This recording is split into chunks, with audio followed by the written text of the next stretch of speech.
Hello, everyone. This is Old School from whatthebuck.net. I did a couple videos this weekend. A lot of us went up to Lambeau to catch the Bucks-Packers game, and that was an amazing experience, and we were putting a bunch of pictures and videos up throughout the experience.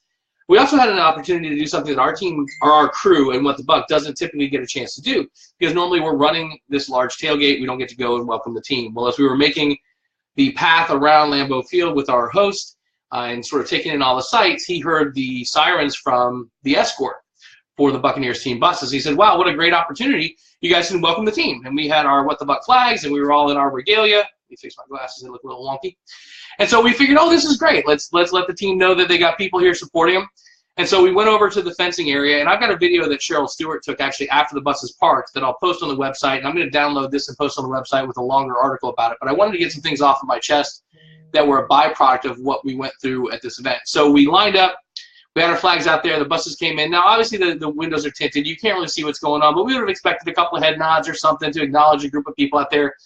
I think there's probably 7, 8 of us, right, Bucks fans that were there. And we went around to the fencing, which was right next to where the buses were, where the team would get off the bus, grab their bags, and then go in and get ready for the game. Now, what's interesting about this in a couple of ways is not only were we Bucks fans, and just being random Bucks fans in Green Bay, I think should have been enough to warrant some form of a hello of some sort. Now, I'm not expecting the team to come over and do a press conference or necessarily come and sign autographs or something. They're getting ready to play football. Totally get that. They're going to be in the zone or whatever. But this was a group of people who, in many cases, the team that was there with me, Cheryl and Matt and Chris and Melody and these guys, these are the folks that have staffed many of these players' charity events and functions and provided them free resource, which is fine. We don't ever ask for any sort of compensation. We're there for the charity. But it's not like we're an unknown quantity to these folks in many cases. So as player after player got off of the bus with their headphones on and grabbed their backpack or book bag or suitcase and started walking in, we got, I think, one acknowledgement from Ryan Griffin, who was called out, explicitly, and he nodded over at us. And then as the team was going in, Evan Smith, who used to play for Green Bay, noticed our host, Steve the Owner Tate, who's a great guy, very recognizable Packer fan up there, and said, hey, Steve. Now, I have no problem with him recognizing Steve. That's awesome. Steve's a great fan. He played in Green Bay. They had a relationship. That's totally fine. And to be honest, it's not about needing any sort of lip service from the team. But any team who has their fans follow them to support them should at least acknowledge the fans who did that, in my opinion. All of the other color that goes into this, I think, just makes this worse, right? And especially with the backdrop of a season like what we have been enduring, on the tail of a decade plus of what we have endured as fans. I love a lot of things I know that the Glazers do behind the scenes that many people don't see, flying in breast cancer survivors to the game and getting them tours and all sorts of that they refuse to have publicized, that I have advocated and staunchly supported. I still believe all those things are good, right? The players' foundations and the effort that a lot of the players make in the community, like the thing I saw Deshaun Jackson did the other night that James was there for, I think Mike was there, those are all good. But if you're going to build a real and lasting connection to your fan base, you have to be human. You have to connect. Like I said, it didn't need to be anything big, just a, hey, thanks for coming. Yeah, we'll go get them, whatever. Even if it's just a soundbite that we get from the administration from time to time about get loud, whatever, show some connection. That connection to your fan base cannot be parasitic. It cannot be one way. It must be bidirectional.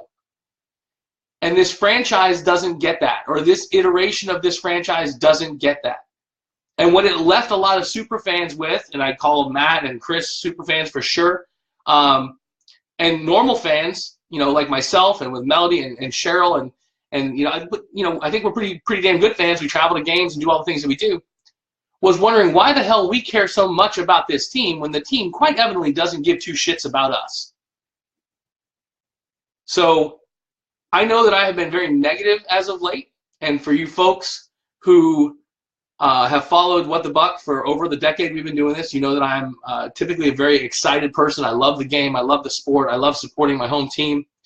But I will tell you that with the exception of the time with Greg Schiano when I wore a black t-shirt because I detested what that man did to this franchise, not because I think he's a detestable man. This isn't a moral issue. I don't think he's an immoral person. This isn't about that. But this is the first time in New Orleans it happened initially, and this cemented it, that I've ever considered giving up my season tickets. And it's not because we have a shitty record. We've had shitty records before. I can deal with losses.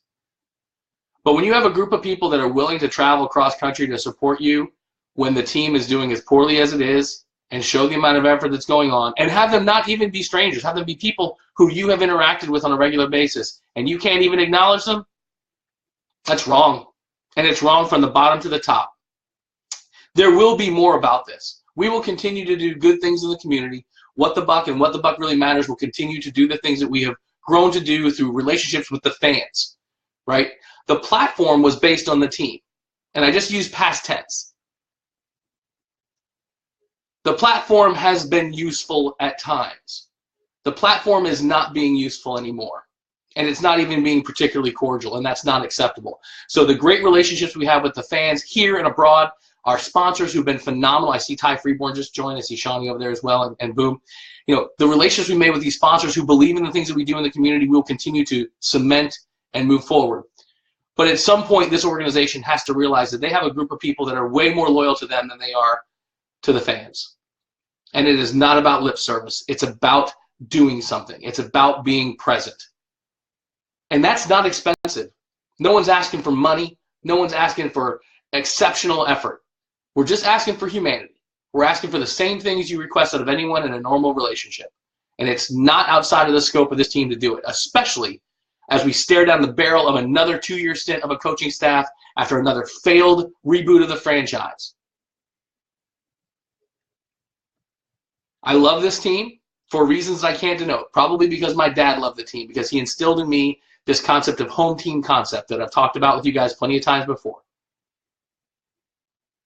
But only for a small period of time, and by small period of time do I mean from 1976 till now, can you love something that doesn't love you back. I see Diggs is in there too, and Craig and Thomas, and for our friends who are in other franchises that get that kind of relationship, that kind of give and take, kudos to your teams, man. Kudos to your team. Craig, you were out there. We had a great showing in Green Bay for a team that has just been an abject disaster at every turn, a disappointment in every conceivable way. And you had Bucs fans all over Lambeau Field.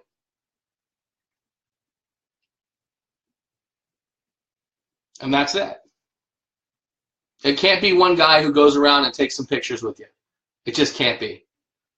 So I'm not sure exactly what we're going to do or how we're going to do it. It's certainly not going to change what we do in the community. We love the community we're in. We love the groups that we work with in the community. We love the fans and visitors. We got people from Canada and from Great Britain and from Germany and from Sweden coming into this tailgate. We got our friends from Detroit coming down from the Tub Gators. We're going to continue to use this platform. But there are going to be changes, and I'm open to them. Like you guys out there that have been with us for a long time, let us know what you think. Let us know if your experiences are different. They were different in the past. The Vincent Jacksons of yore, and that's recent, were different. And that hurts me to say because I like Jameis. I like Mike. I like Allie. I like a lot of these guys, and they've been very good interpersonally. It has to be more than that. It just has to be. And it starts at the top. So anyway, that's sort of a recap of what I said on Periscope. I'm sorry the video was screwed up. It was probably more emotionally charged when I did it then because I was pretty pissed. It probably even had more profanity, so maybe it was good that I did this. It will be continued when we talk about this on Thursday night on the podcast. I'm not sure what the avenue will be, nor am I sure what the avenues are that are available to us. But I wanted you guys to know what happened. I'm glad everyone who went to Lambeau had a great time. It is a historic site. It is truly a magical place to visit. So the game itself was fine, but the feeling on the way back was that this is a one-sided relationship, and it's headed towards divorce. At least for me. I can't speak for the larger group. We have a large group of people that are connected by this thing that we share. So when I speak, like I used to start saying I was the voice of the fans, or that's what someone else painted me with that brush. I'm not. I've not been that for a long time. I look at football differently than an average fan does, and I get that. And that doesn't make me better or worse, right? I may think it's more intellectually pure from a football perspective, but it doesn't matter, right? I'm going to tell you what my opinions are. You can like them or not like them. But I don't speak for Cheryl or Matt or Chris or Kurt, right? I don't speak for them. I don't speak for Shawnee, J-Bug, right? They're all their own fans. They're all their own people. But I can tell you from my perspective, I'm done with this bullshit. It's got to change.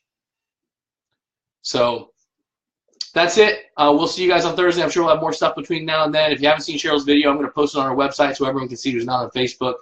Again, it wasn't anything that was over the top offensive. No one flipped us off, right? It was just complete and abject apathy, and I think that's what makes it so much worse. So that's the scoop, man. I will talk to you guys later.